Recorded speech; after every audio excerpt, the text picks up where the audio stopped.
One of the biggest questions that people often have is, what is a near miss? And you can't have an effective near miss reporting system unless everyone knows what it means and when a near miss actually occurs. So in this video, that's exactly what we're going to talk about. Now, near misses are fairly common in the workplace, but many times they go unnoticed and unreported because either people don't think of them as a near miss or they think of them as too insignificant to where they don't believe it is really important to report, which will honestly be incorrect. Because even some of the smaller near misses that occur should be reported as well as the bigger near misses that occur. Now, sometimes the near misses will be straightforward to where it doesn't need to have an investigation. The incident and the corrective action are rather straightforward, such as someone tripping over an extension cord that is running through the walkway.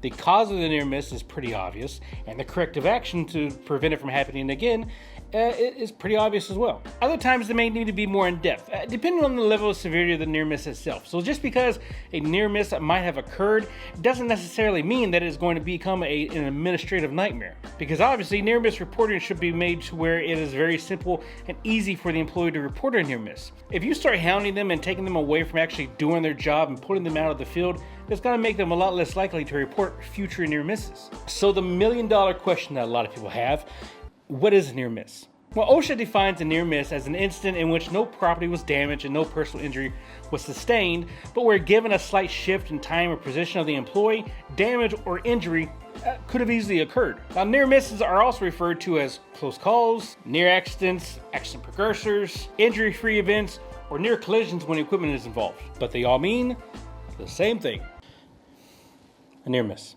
So to sum it all up, a near miss is where an incident had occurred, but nobody got injured, nobody got sick, and nothing got damaged. So an incident is almost the same thing, but the difference between an incident and a near miss is whereas a near miss is an event where something happened but nobody got sick, injured, or equipment got damaged, an incident is where something had occurred where one of those three things did happen.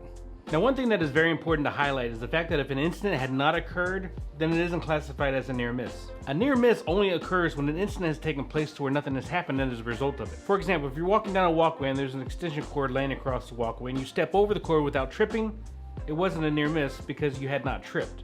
Yeah, the cord was there and there was a possibility that you could have tripped, but that is what we would really classify as an unsafe condition. But if you stepped over the cord without tripping over it, then nothing has really happened. Thus, a near-miss incident had not occurred. Back in 1931, Heinrich developed Heinrich's pyramid, which is more commonly referred to today as the safety pyramid. Now, the safety pyramid is used as a way to describe the relationship between near misses and more serious incidents. Now, the pyramid represents the claim that for every number of unsafe acts or conditions, there are a number of near-miss incidents. And for that number, there are a number of incidents that causes a major incident, and from there on, it kind of goes so on and so forth until you reach the top, which is represented by fatality. Now, on this assumption, then it is fair to say that the maximizing the reporting of near misses can assist in minimizing the number of minor incidences, which will then lead likely to a reduction in major incidences. And to be quite honest with you, there are different variations of the same pyramid, so we're going to try and keep it as simple as possible for the purpose of this video.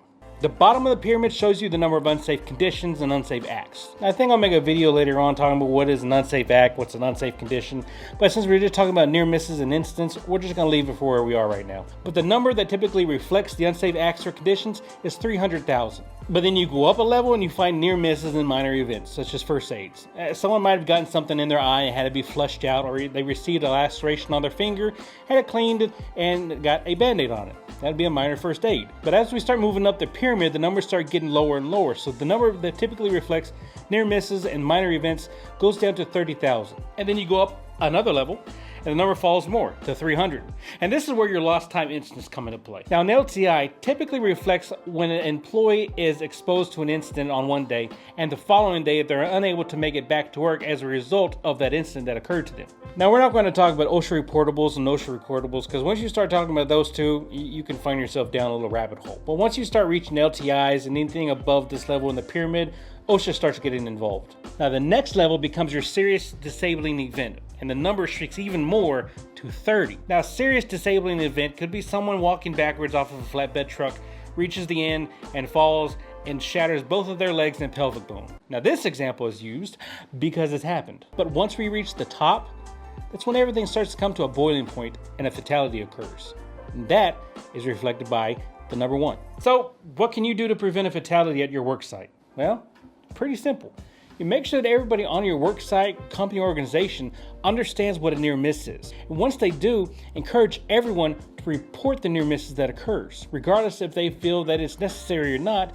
If it meets the criteria of a near miss, it should be reported. Look, near misses should be looked at as a good thing because it is far better to report an incident that occurred to where nothing happened as a result to it, rather than reporting the incident that had occurred where someone got sick or injured. And if you really want to start talking about dollars and cents, reporting and investigating near misses is a lot cheaper and a lot easier than reporting and investigating incidents that occurred to where somebody got injured or even killed. I hope this helped to answer questions regarding what near misses are, and I think this is going to be one video out of a series of videos that I plan to make in the next few weeks to help people better understand between near misses, unsafe acts, conditions, and then things related to the buildup of injuries or incidents. So if you do have any questions, please make sure to hit us up down below in the comments, and I'll make sure to address them in one of the upcoming videos. But as always, make sure you hit the subscribe button. If you got some kind of value out of this, consider sharing it so others can get value out of it also. But thank you for watching, and until next time, ladies and gentlemen, take care of each other.